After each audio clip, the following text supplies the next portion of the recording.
Ciao e benvenuto a Fix-It, il format dove ti racconto come ho fissato la maledizione di Strahd.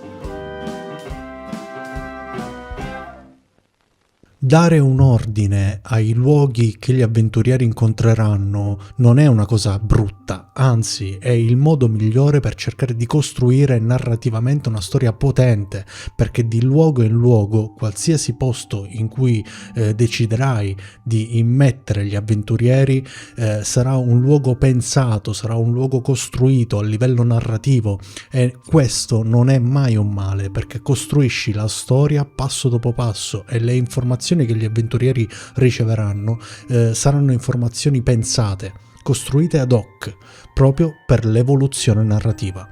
Quindi, da dove cominciare? Inizierei dalla foresta di Svalich.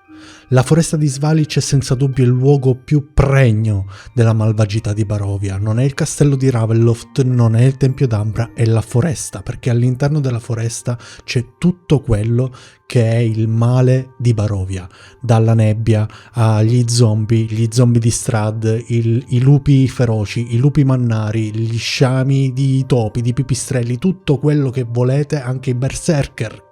Tutto quello che volete può essere all'interno della foresta, ma anche lì gli incontri devono essere pensati. Una delle difficoltà maggiori che ho riscontrato durante le nostre sessioni di Strahd sono appunto gli incontri casuali.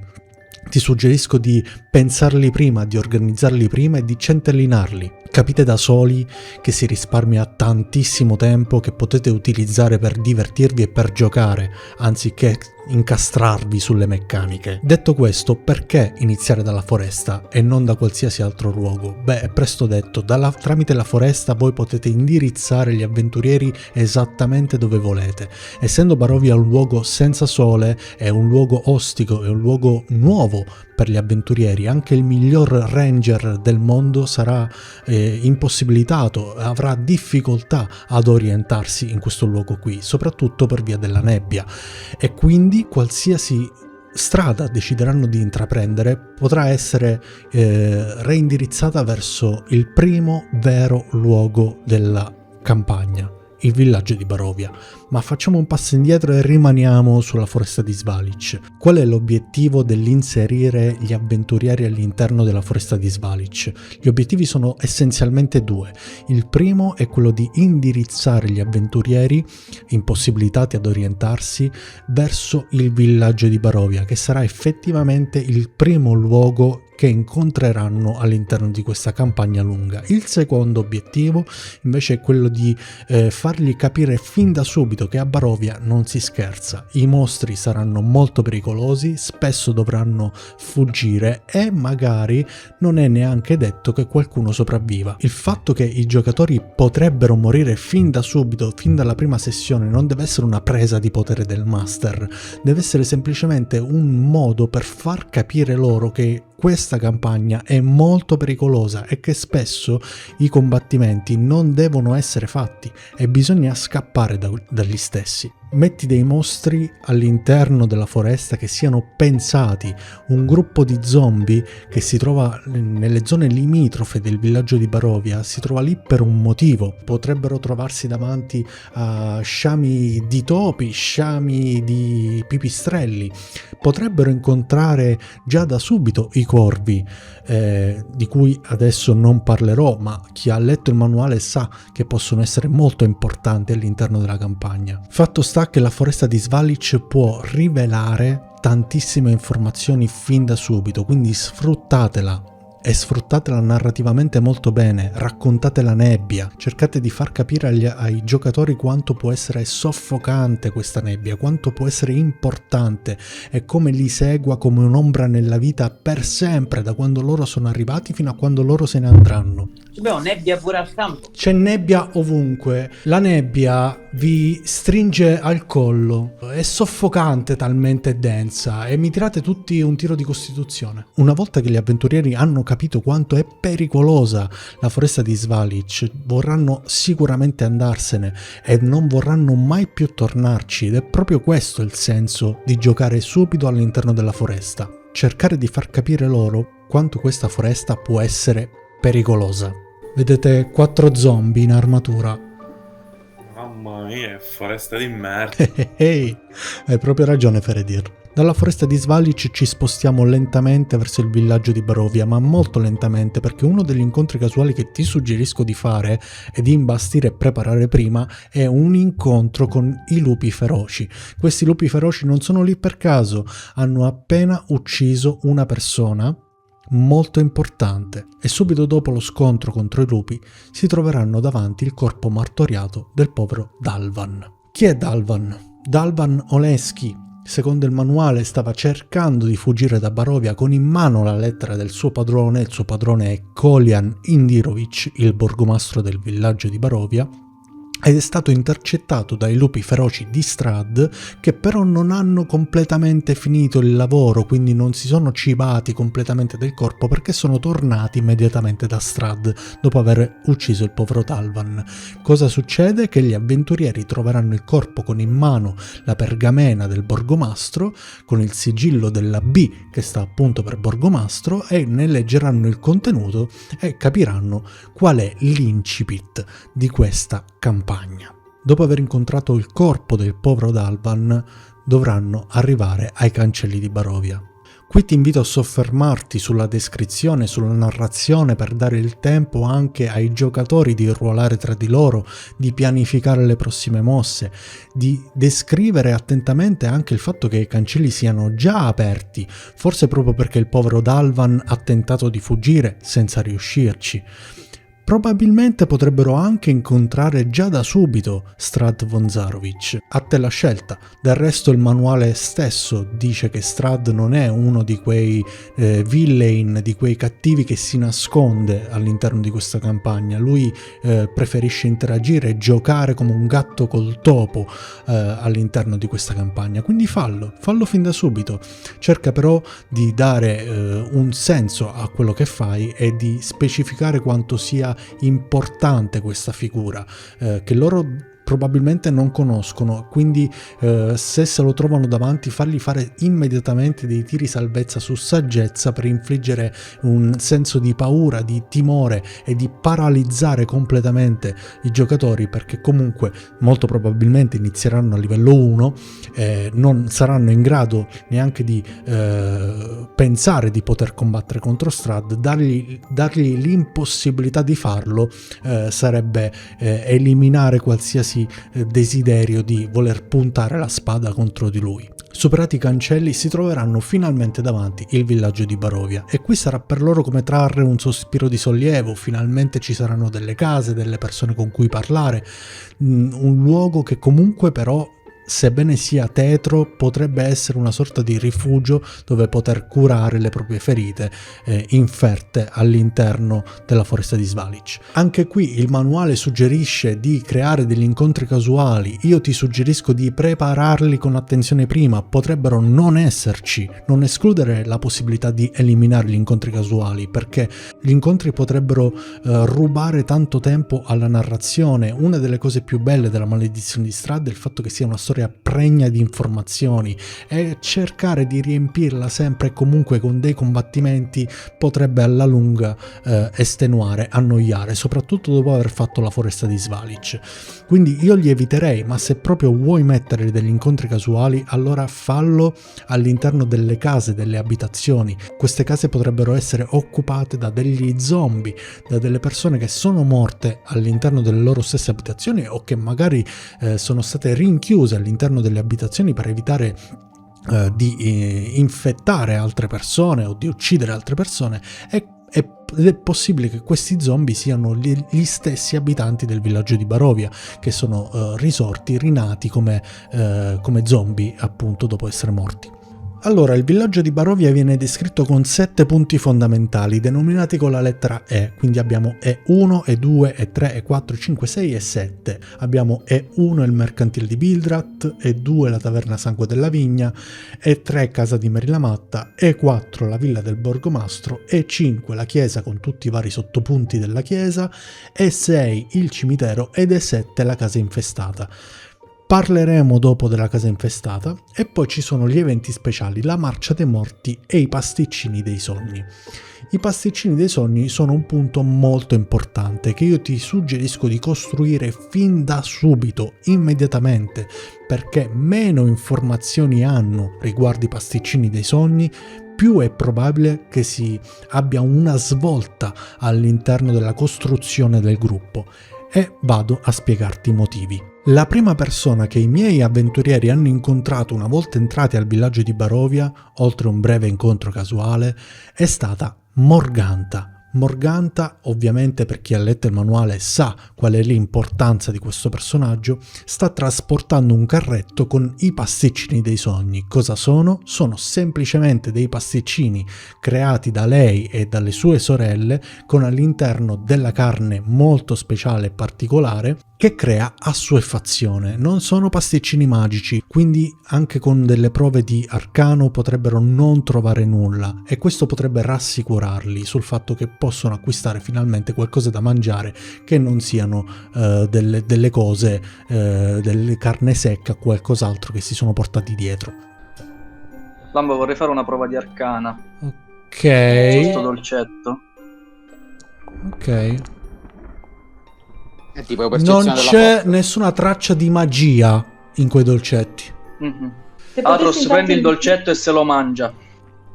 Vorrei sapere dove siamo. Davvero lo fai, Ho sentito Atros? benissimo.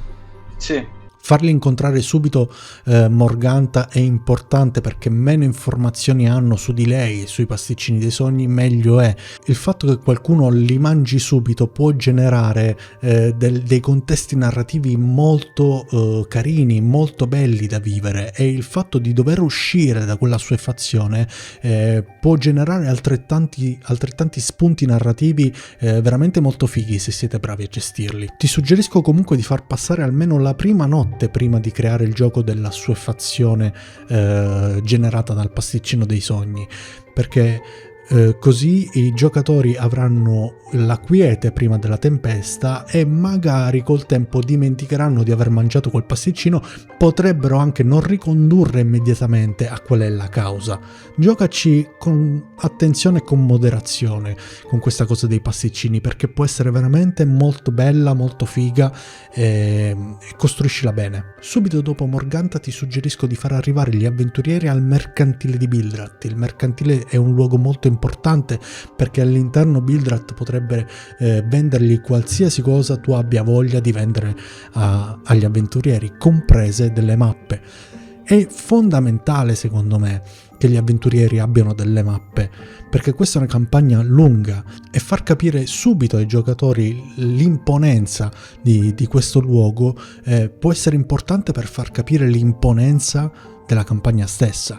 Quindi non ti limitare, metti le mappe della Valle di Barovia, metti la mappa del villaggio di Barovia, fagli trovare anche la mappa di qualche altro posto. Io per esempio non mi sono limitato, gli ho fatto trovare fin da subito la mappa della cittadina di Vallaki per far capire loro che ci sono tanti luoghi, tanti punti di interesse che loro possono raggiungere durante la storia, ma che per adesso sono bloccati qui.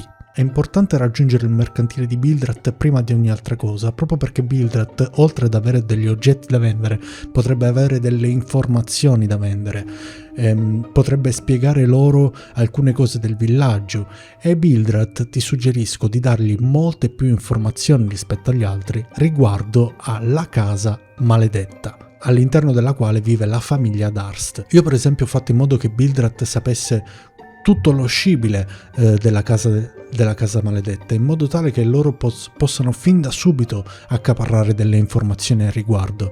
Non centellinare le informazioni di questa storia, perché sono tantissime. Dai subito in pasto agli avventurieri più informazioni possibili, ovviamente stando attento a non dichiarare delle rivelazioni importanti, ma parla di casa Darst, parla del borgomastro che non c'è più, parla di Ismark, parla di Mary la Matta, cerca di far capire loro che Morganta non fa parte del villaggio, ma che viene da fuori e che vende i pasticcini in tanti altri posti oltre che il villaggio di Barovia. All'interno del mercantile di Bildrat c'è anche il nipote di Bildrat, che è Periwinkle. Io Periwinkle ho preferito gestirlo in maniera diversa rispetto a quello che suggerisce il manuale, cioè gli ho dato un connotato più ingenuo ma più buono. Non è una di quelle persone che protegge lo zio Bildrat ad ogni costo, anzi lui è talmente ingenuo da non riuscire a distinguere quasi cos'è buono e cos'è cattivo. Dovete considerare che le persone di questo villaggio non sono mai uscite dal villaggio di Barovia e che non conoscono nulla al di fuori del villaggio, e Periwinkle ne incarna un po' l'essenza di questo concetto qui. Potrebbe essere una risorsa per gli avventurieri, là dove non riescono a comprare delle cose perché Bildrat rivende ogni oggetto ed ogni informazione al decuplo del loro valore, secondo il manuale appunto. Periwinkle invece potrebbe essere più di bocca buona e magari, se preso in disparte, potrebbe fornire loro delle informazioni anche gratis o degli oggetti a un prezzo più moderato. Tra le informazioni che possono ricevere c'è appunto l'ubicazione della taverna, e quindi, usciti dal mercantile di Bildrat, possono finalmente arrivare nel luogo in cui gli avventurieri di solito si sollazzano e si tranquillizzano un minimo, che è la taverna Il Sangue della Vigna, così chiamata. All'interno della taverna gli avventurieri incontreranno già dei punti di riferimento: c'è Arik, c'è Ismark e ci sono le 3 vistane. Arik è fondamentale per comprendere la differenza fra un vuoto e una persona con anima, argomento che non toccherò e non approfondirò in questo video, ma che magari tratterò nei video successivi. Le 3 vistane sono fondamentali per comprendere il ruolo dei vistani all'interno della storia, mentre Ismark è la persona più importante che introdurrà gli avventurieri all'interno della campagna stessa. Ti suggerisco di dare dei connotati diversi a questi 3 elementi, quindi i vistani avranno magari un accento un po' particolare, Ismark avrà un carattere un po' remissivo, un po' introverso, mentre Arik sarà completamente spento. Ricordati che Ismark non è mai uscito dal villaggio di Barovia e quindi non conosce nessun luogo oltre il villaggio di Barovia. Potrebbero essere arrivate voci di altri posti, di altre cittadine, di altri luoghi, potrebbe aver visto delle mappe, potrebbe aver incontrato degli avventurieri che gli hanno raccontato di altri luoghi, ma lui non è mai uscito da lì prima del vostro arrivo. Qualsiasi altro avventuriero può aver bazzicato e frequentato il villaggio di Barovia, non sono i vostri giocatori, e quindi i vostri giocatori sono la chiave di tutto. Non fate in modo che altri avventurieri, narrativamente parlando, possano aver affrontato Strahd, perché potrebbe essere controproducente a lungo andare. Questo significa che i vostri avventurieri, che voi siete i primi ad arrivare al villaggio di Barovia o a Barovia stessa? No, significa semplicemente che voi sarete i primi a concludere questa avventura. Non lesinate, la taverna deve essere un luogo chiave per l'inizio della campagna. Ismark deve essere un personaggio chiave per la comprensione della narrazione della campagna e della storia di Strahd, della storia di sua sorella, della storia dei Vistani, di tutto quello che concerne le conoscenze che possono avere i baroviani.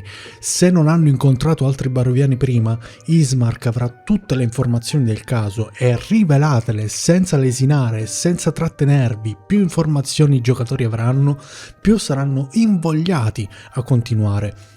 Ricordate che centellinare le informazioni in questo specifico caso, in questa specifica campagna, è controproducente, potrebbe dare l'effetto opposto e dare l'impressione ai giocatori di non fare mai abbastanza per capire quello che serve, capire per andare avanti. In questo modo invece date tutti gli elementi possibili, compresi i pasticcini dei sogni. Se Ismark conosce Morgantha, e io mi auguro che voi facciate in modo che la conosca, allora conosce anche l'effetto dei pasticcini dei sogni, ed è qui che, se qualcuno lo ha mangiato, probabilmente capirà che quei pasticcini sono molto pericolosi.